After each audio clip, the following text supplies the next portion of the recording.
بسم الله الرحمن الرحيم আসসালামু আলাইকুম আরহামাতুল্লাহ। সুপ্রিয় লাইফ অব জান্নাত চ্যানেলের দর্শক মণ্ডলী, আশা করি মহান আল্লাহ রব্বুল আলামিনের অশেষ মেহেরবানি ও দয়ায় আপনারা সবাই ভালো আছেন। সুপ্রিয় দর্শক, আজকের ভিডিওতে আমরা আলোচনা করব ওজুর শুরুতে আপনি কোন দোয়া পড়বেন, ওজুর মাঝখানে আপনি কোন দোয়া পড়বেন এবং ওজুর শেষে আপনি কোন দোয়া পড়বেন। সুপ্রিয় দর্শক, এই মর্মে আজকের ভিডিওতে আমরা অত্যন্ত গুরুত্বপূর্ণ 4টি দোয়া সম্পর্কে আলোচনা করব। প্রিয় দর্শক মণ্ডলী, এই দোয়াগুলো সম্পর্কে প্রিয় নবী সাল্লাল্লাহু আলাইহি ওয়াসাল্লাম বলেন, কোনো ব্যক্তি যদি এই দোয়াগুলো পড়েন, মহান রব্বুল আলামিন আল্লাহ তাআলা তার জন্য জান্নাতের 8টি দরজা খুলে দেবেন। সুবহানাল্লাহ। শুধু তাই নয়, যে ব্যক্তি ওযুতে এই দোয়াগুলো পড়বে, মহান রব্বুল আলামিন আল্লাহ তাআলা তার জন্য বরকতের দ্বার খুলে দেবেন, তার জীবনে কখনোই অভাব আসবে না। সুবহানাল্লাহ। প্রিয় দর্শক মণ্ডলী, আজকের ভিডিওটি অত্যন্ত গুরুত্বপূর্ণ। আজকের ভিডিওতে বর্ণিত এই 4টি দোয়া সম্পর্কে বিস্তারিত জানতে ভিডিওটি শেষ পর্যন্ত দেখার অনুরোধ করছি। তাহলে চলুন মূল ভিডিওতে ফিরে যাওয়া যাক। অজুর শুরুতে এবং অজুর সময় প্রতিটা অঙ্গ ধৌত করার সময় প্রচলিত কিছু দোয়া আছে। এসব দোয়া কি সুন্নাহ সম্মত? এমনটা অনেকে জানতে চান। মূলত অজুর আগে ও পরে দোয়া পড়া আল্লাহ রাসূল সাল্লাল্লাহু আলাইহি ওয়াসাল্লাম থেকে প্রমাণিত। সুতরাং এই সময়ে দোয়া পড়া সুন্নাত। অজুর আগে দোয়া হলো বিসমিল্লাহ বলে অজু শুরু করা। রাসূলুল্লাহ সাল্লাল্লাহু আলাইহি ওয়াসাল্লাম বলেন, যে ব্যক্তি অজুর শুরুতে বিসমিল্লাহ বলবে না, তার অজু সম্পূর্ণ হবে না। তিরমিজি শরীফের হাদিস। এছাড়াও অজু করার শুরুতে বিসমিল্লাহির রহমানির রহিম পড়ার কথাও হাদিস শরীফে এসেছে। আবু দাউদ, তিরমিজি, কিতাবুল আজকার। অজুর মাঝে আপনি কোন দোয়া পড়বেন? অজু করার সময় মাঝে মাঝে এই দোয়া পড়া সুন্নাত। এটা পড়লে আল্লাহ তাআলা জীবনে, আয় রোজগারে এবং সব কিছুতে অনেক বরকত দান করেন। সুবহানাল্লাহ। আর দোয়াটি হলো আল্লাহুম্মা গফিরলি যামবি ওয়া ওয়াসসি'লি ফি দারি ওয়া বারিকলি ফি রিজকি। এই দোয়াটির অর্থ হলো, হে আল্লাহ, আমার গুনাহ ক্ষমা করে দিন, আমার ঘর বাড়িতে প্রশস্ততা দান করুন, আমার রিজিকে বরকত ও প্রাচুর্য দান করুন। সুনানে নাসাই, কানজুল উম্মাহ, মুসনাদে আবি ইয়ালা, মুসান্নাফে ইবনে আবি শাইবার হাদিস।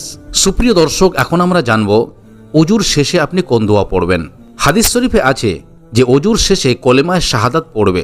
যে ওজুর শেষে কলেমায়ে শাহাদাত পড়বে, এটা পড়লে জান্নাতের যে দরজা দিয়ে ইচ্ছে সেটা দিয়ে সে প্রবেশ করতে পারবে।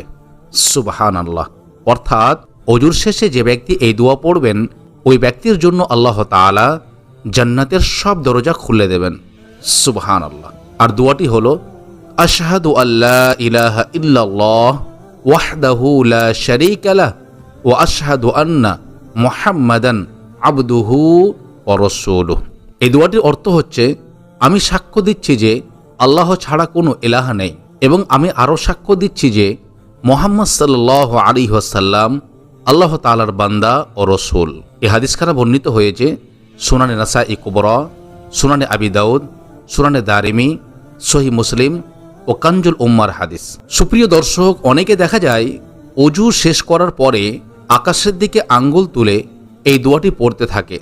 আবার অনেকে কেবলামুখী হয়ে আঙ্গুল তুলে এই দোয়াটি পড়তে থাকে। এই বিষয়টি সম্পর্কে এখন আমরা জানব। অনেক ফিকহবিদ কেবলার দিকে তাকিয়ে বলা বা কেবলার দিকে আঙ্গুল দিয়ে ইশারা করে অজুর শেষে কলেমায়ে শাহাদাত পড়ার কথা বলেছেন। তবে এটা শুধু আদব বা শিষ্টাচার কেবল। এটাকে জরুরি মনে করা যাবে না বা কেউ না করলে তাকে তিরস্কার করা যাবে না। ফতোয়ায়ে রহিমিয়া। আরও বলা হয়েছে, এর সারমর্ম হল আসমানের দিকে তাকিয়ে এটা বলবে। ফতোয়ায়ে শামী।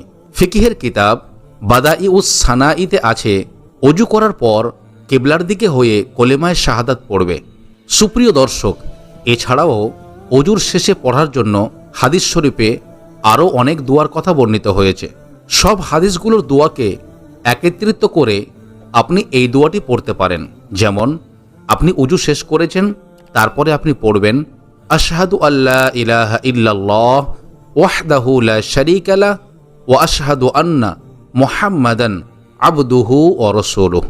তারপরে আপনি পড়বেন আল্লাহুম্মা জাআলনি মিনাত তাওয়াবিন ওয়াজআলনি মিনাল মুতাতাহহিরিন সুবহানাকা আল্লাহুম্মা ওয়া বিহামদিকা আশহাদু আল্লা ইলাহা ইল্লা আনতা আস্তাগফিরুকা ওয়া আতুবু ইলাইক।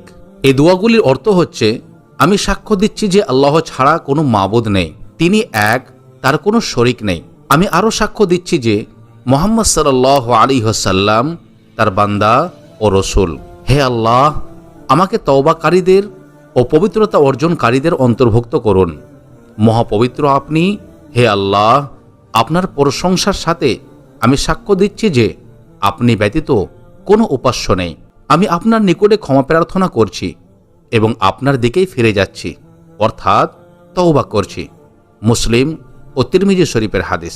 অন্য এক বর্ণায় আছে, রাসূলুল্লাহ সাল্লাল্লাহু আলাইহি ওয়াসাল্লাম বলেছেন, যে ব্যক্তি ওযু করার পর এই দোয়াটি পড়বে তাহলে তার জন্য কাগজে তার আমলনামা লিখে এমনভাবে মুদ্রণ করা হবে যা কিয়ামত পর্যন্ত নষ্ট হবে না। সুবহানাল্লাহ। নাসাই শরীফের হাদিস।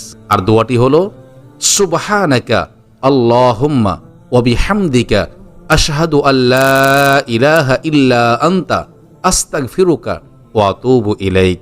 এই দোয়াটির অর্থ হচ্ছে, মহাপবিত্র আপনি, হে আল্লাহ, আপনার প্রশংসার সাথে আমি সাক্ষ্য দিচ্ছি যে আপনি ব্যতীত কোনো উপাস্য নেই। আমি আপনার নিকটে ক্ষমা প্রার্থনা করছি এবং আপনার দিকেই ফিরে যাচ্ছি, অর্থাৎ তওবা করছি। প্রিয় দর্শক মণ্ডলী, অজুর মাঝখানে বিভিন্ন অঙ্গ ধোয়ার সময় যে দোয়াগুলো পড়া হয় সেগুলো অজুর দোয়া হিসাবে হাদিসে আসেনি। তবে বিচারপতি মুফতি তাকি ওসমানী সাহেব বলেন, এই দোয়াগুলো বিভিন্ন সময়ে রাসূলুল্লাহ সাল্লাল্লাহু আলাইহি ওয়াসাল্লাম পড়েছেন বলে প্রমাণিত আছে। এগুলো অনেক নেককার বান্দারাও পড়ে থাকেন, তাই এগুলো পড়া বিদআত হবে না, বরং বরকতের কারণ হবে। তবে কিছু উলামা একরাম এই অতিরিক্ত দোয়া পড়া বিদআত বলেছেন, তাই না পড়ারও অবকাশ রয়েছে।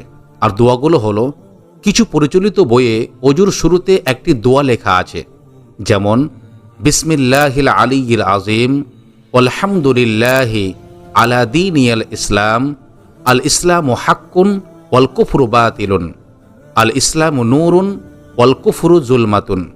কিন্তু দোয়াটি কোনো রেফারেন্স তথ্য উৎস আমরা পাইনি।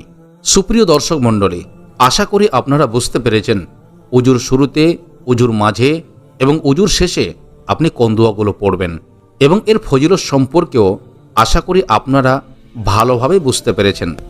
প্রিয় দর্শক, আজকের ভিডিও এ পর্যন্ত ছিল। ভিডিওটি ভালো লাগলে লাইক করবেন এবং এই ধরনের ভিডিও পেতে আমাদের চ্যানেলটি সাবস্ক্রাইব করে আমাদের সঙ্গেই থাকবেন। আবার কথা হবে অন্য কোনো ভিডিওতে ইনশাআল্লাহ। আসসালামু আলাইকুম ওয়া রাহমাতুল্লাহি ওয়া বারাকাতুহু।